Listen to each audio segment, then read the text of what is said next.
Yan. So, wala tayong magagawa dahil panahon to. Wala tayong kakayahan para pigilan yan. So, pagdasal na lang natin na bukas umaraw sa umaga hanggang tanghali. Nasa ganun ay makapagpakain tayo ng ayos.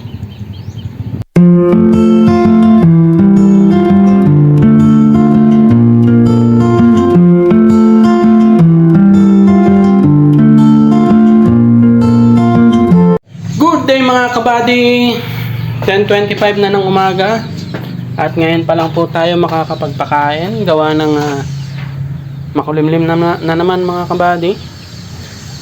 Kaninang umaga medyo maambon-ambon kaya tinatimingan na naman natin yung ating pagpapakain at ngayon lang medyo umayos-ayos. Ayan, maulap po siya pero mainit-init na yung panahon.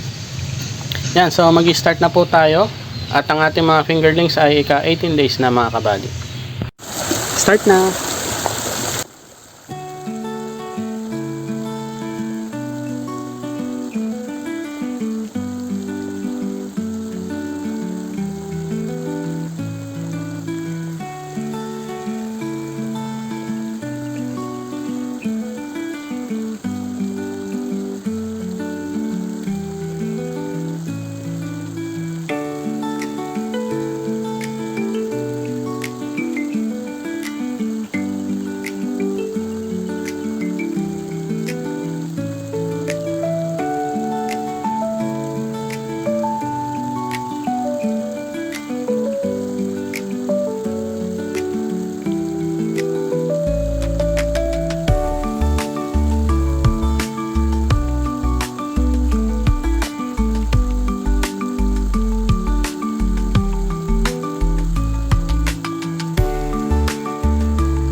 Yo mga kabady, nandito na tayo sa paborito nating spot kung saan natin pinapakain yung ating mga fingerlings.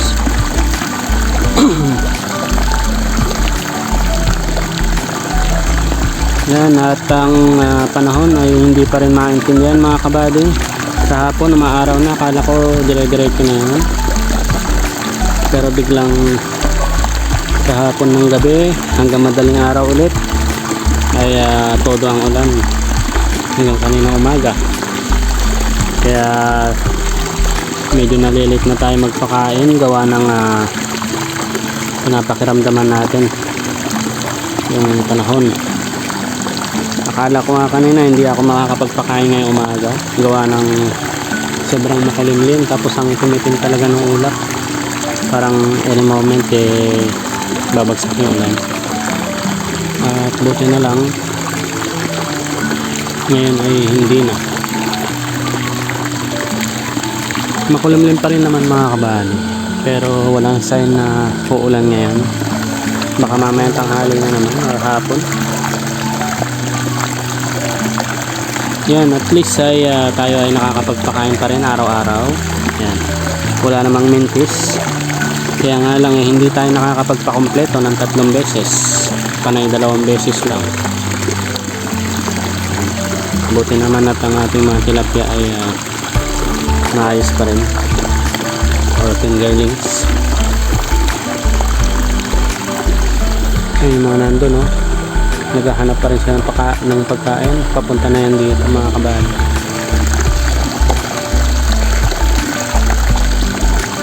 Kita nyo ba sila? Dami nila dyan. Parang nasa 2,000 yun nandito ngayon sa tapat ko lang. Ang laking kumpol niyan ng mga fingerlings mga kabady.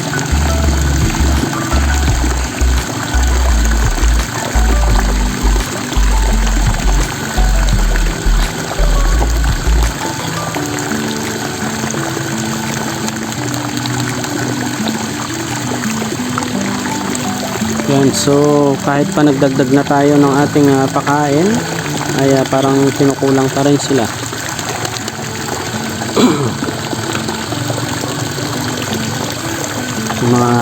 Sa mga ibang araw ay magdadagdag na naman tayo. Yan, ubos na mga kabady. 450 grams na yan.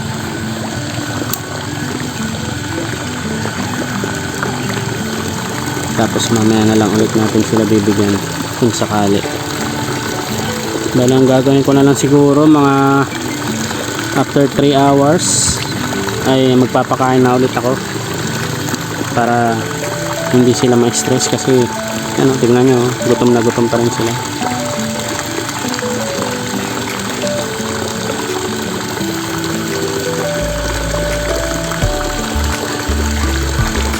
Ganun na lang muna yung gagawin natin.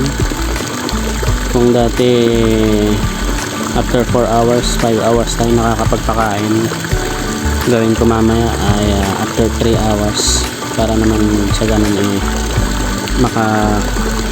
maka-adjust sila dun sa gutom nila. Pero okay pa rin naman sila, masisigla at saka everyday na may improvement sa paglaki nila kahit pa hindi tayo masyadong nakakapagpakompleto ng pakain. Good thing lang mga kabady, marami-rami naman sila nakakain dito sa paligid ng fish pan. Andyan yung mga lumot saka yung mga ibang set ko na nauhuli din.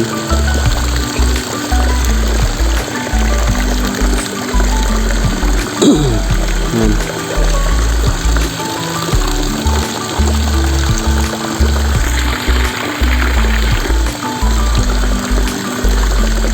At yun, hanggang ngayon marami-rami pa rin yung ating mga butete sa fish pan. Hindi ko pa nagagawa yung net na pinangsasalok natin sa kanila kasi naputol yung palapa lang kasi ng nyug yan mga kabady. So kukuha pa ako mamaya kung sakaling hindi na umulan, baka sakaling maayos ko na.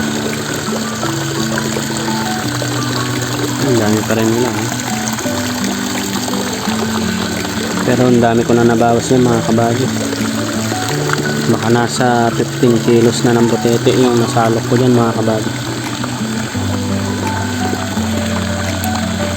Yan, at ang kulay pa rin ng ating tubig ay mais-ayos pa rin.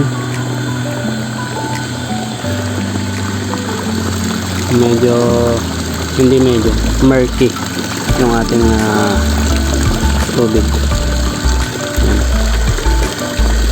Akala mo ay nanggaling sa bundok yung tubig niya, pero hindi po, ganyan talaga yan.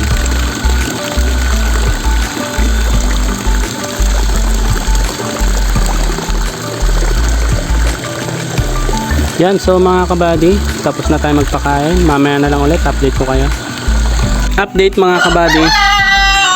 Yan, bali sana magpapakain na tayo ngayon kasi alas 2:30 na.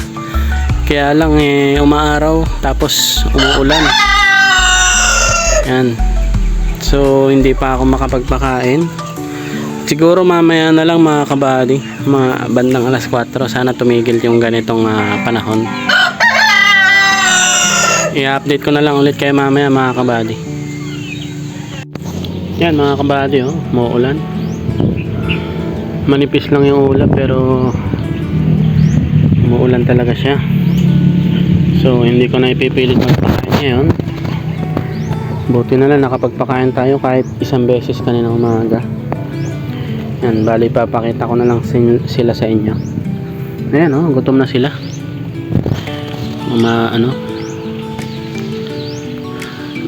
Pumupunta na sila dito sa akin.